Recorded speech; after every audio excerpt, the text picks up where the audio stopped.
What's up everybody, Crapgamer here with Crapgamer Reviews, back with another video. Thank you guys so much for checking it out, I really do appreciate it.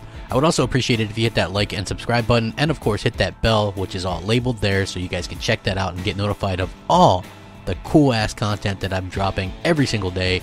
Thank you guys so much for all the love and support, I appreciate it.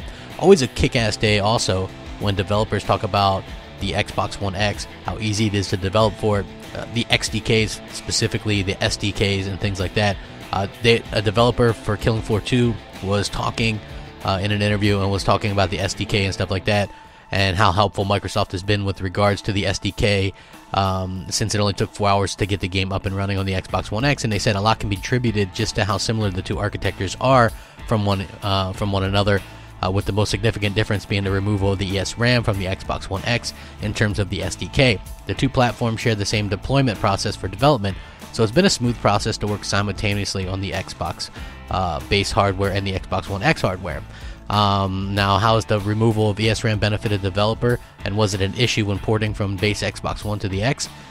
He said the additional memory bandwidth available was a welcome change, as it helps carry the load of streaming in higher resolution textures, and faster disabling ESRAM was a painless process. So how does the Xbox One X SDK compare to the base Xbox One when developing Killing Floor 2? And they said, well, because all Xbox deployment and software used for Xbox One X is identical to the base Xbox One, there's been no real difference in their development pipeline between the two platforms.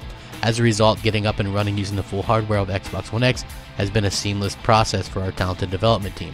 So I will link this article, of course, but what's the interesting thing, if you guys remember the ESRAM, that was kind of a last minute thing that Microsoft did to try to help them have faster things and have an advantage, or possibly catch up to the PS4, given how much more powerful the regular PS4 was.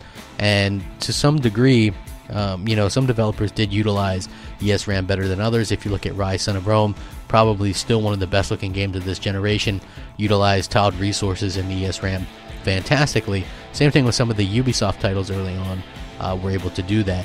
Now, it was a pain in the ass. Like, it makes things more difficult for developers, and whenever you're a console maker or a company like Microsoft or Nintendo or Sony, and you want developers to work on your console, and you gotta give them tools to do it. And so I think that Microsoft has realized that, right? They were getting the short end of the stick, worse versions, because they had the harder console to develop for, and it just makes sense. Just look back to the PS3 generation, right?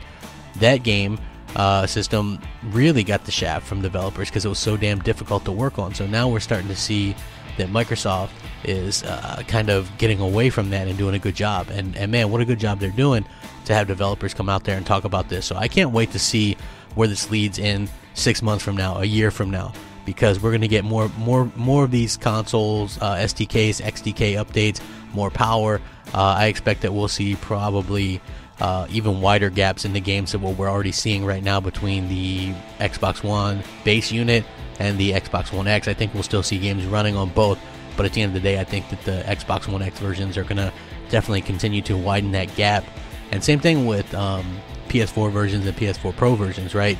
I definitely see the PS4 and PS4 Pro lagging behind, incredibly behind. It just doesn't have the power to keep up. If you just look at the things that we see with our own eyes in the updates that we're getting, stuff like The Witcher 3, you don't think that that developer did all they could with the PS4 Pro?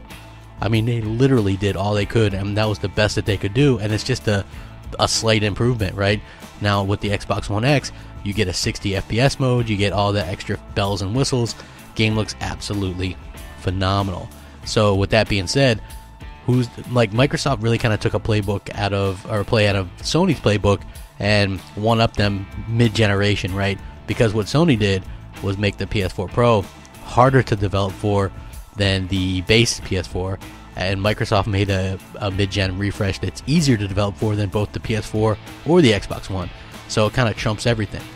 Very brilliant move on Microsoft's part. I would love to know what you guys think about this. Megaton? Who knows? But if you guys like the content, like, subscribe, share, all that kind of stuff.